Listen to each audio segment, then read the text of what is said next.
Você já ouviu alguém dizer que é viciado em açúcar, que não consegue parar de comer doce, que não consegue parar de comer um chocolate, e que muitas vezes o doce é tão viciante igual, se não mais, do que uma droga? Eu vi várias vezes isso e eu vim aqui te contar uma coisa que é totalmente verdade. Você tem que ficar comigo até o final do vídeo. A narrativa de alimentos ultraprocessados e que contém bastante açúcar chegou nas redes sociais e com um forte impacto dizendo que esses alimentos eram altamente dopaminérgicos, liberavam uma quantidade de dopamina muito igual ou superior à cocaína. Essa ideia muitas das vezes até faz sentido porque a gente come um chocolate e quer comer mais uma barra se for possível, a gente come um biscoito, parece que não foi o suficiente, mas parecer não é a mesma coisa de ser. Tudo isso começou com esse estudo aqui, que foi visto em ratos, e a gente dava açúcar para esses ratos, mas só que eles passavam um longo período de tempo em jejum, entre 24 a 36 horas. E pegou esse fator e acabou que as pessoas interpretaram muito erroneamente esse estudo, transpassaram para os seres humanos que seria a mesma coisa que cocaína, que seria tão vicioso igual cocaína ou qualquer outra droga. Esse outro estudo é de 2025, onde avaliaram 50 pessoas no IMC entre 20 a 45 e avaliaram o que seria por meio de PET scan, que é o mesmo estudo utilizado para avaliar pessoas com liberação de dopamina dentro do cérebro. E a lógica é bastante clara. Se liberasse tanta dopamina, tanto quanto igual, o açúcar era viciante igual a cocaína ou se não superior. O resultado disso, meu brother, sabe o que foi? Não se teve alterações suficientes ou iguais às drogas na queda de dopamina dentro do nosso cérebro, enquanto que as drogas como cocaína, anfetamina, entre outras, diminuíram entre 10 a 20% da dopamina cerebral, o açúcar não diminuiu quase nada.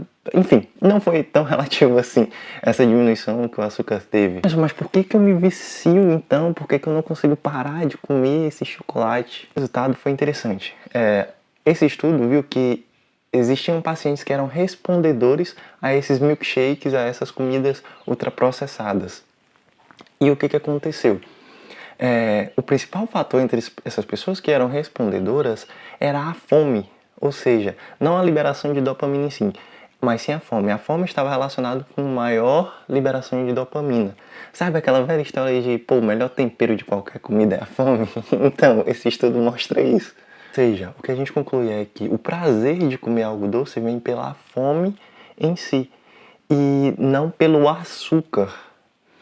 Vale ressaltar que outro estudo, que foi esse que está aqui ao lado, avaliou todos esses parâmetros de açúcar, de fome, de comportamento e viu que o fato de pessoas comerem mais açúcar e não conseguirem parar estava mais ligado a um comportamento, a um ato de ter prazer à comida do que necessariamente ao açúcar ou às comidas ultraprocessadas. E vale um ponto aqui também, gente, muito importante, que se você é uma pessoa que tem um IMC mais elevado, uma pessoa que tem um pouco mais de gordura, para poder manter esse peso, você precisa comer mais calorias e essas calorias precisam ser mantidas por mais tempo. Então, obviamente, você vai buscar alimentos que tenham maior densidade calórica. Lembrando que gostar de um alimento, ter vontade de comer um alimento, não é a mesma coisa que ter um vício.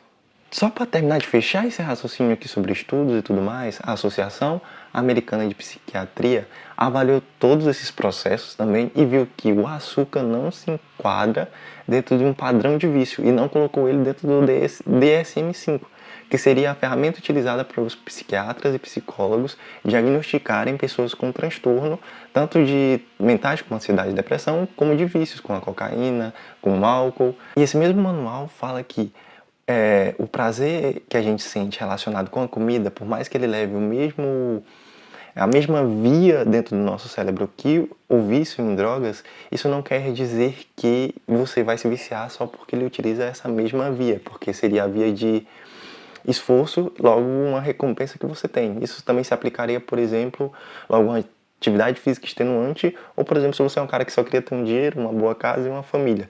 Ao você conseguir tudo isso e se enquadrar nisso, você também sentirá prazer e utilizará dessa mesma via de sentir prazer. Tá, mas se eu acredito que o açúcar é viciante, o que isso muda na minha relação com esse alimento? você acha que justamente é uma droga, você tenta evitá-lo ao máximo, você se priva muito e você acaba gerando padrões de comportamento que reforçam compulsões dentro desse processo e fazem com que você perpetue o hábito de comer esse doce cada vez mais, porque você se restringiu muito a ponto de não comer, e quando você come uma vez você não consegue parar, você come absurdamente, ou você acaba tendo episódios onde você compra 10 barras, 20 barras e come tudo de uma vez, entendeu?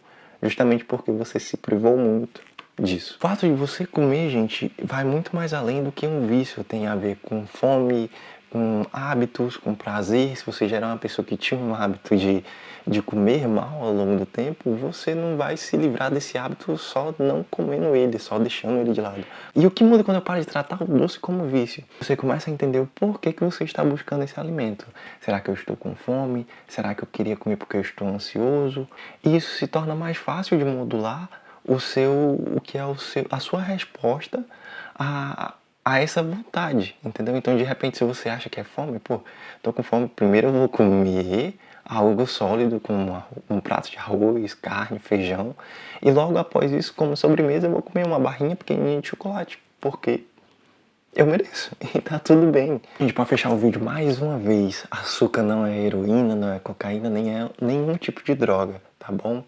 Tá tudo bem você se sentir bem após comer um chocolate, ou ter vontade de comer um chocolate, ou comer chocolate todos os dias. O que vai importar para você é ter um padrão de alimentação regulada, onde o chocolate pode ir todo dia tranquilamente. E isso não é um vício, e é um hábito que você pode perpetuar desde que seja controlado, desde que não esteja compulsões muito graves, tá bom? Então, se esse vídeo foi bom pra você, se te ajudou em algo, compartilha com aquele amigo que também acha que é viciado em doce, ou que o doce não pode sair da vida dele, ou que tá tentando fazer uma dieta maluca de, sei lá, 120 dias sem açúcar. Tá bom, galera? Um beijo, valeu, curte esse vídeo, se inscreve se ainda não se inscreveu, e até a próxima.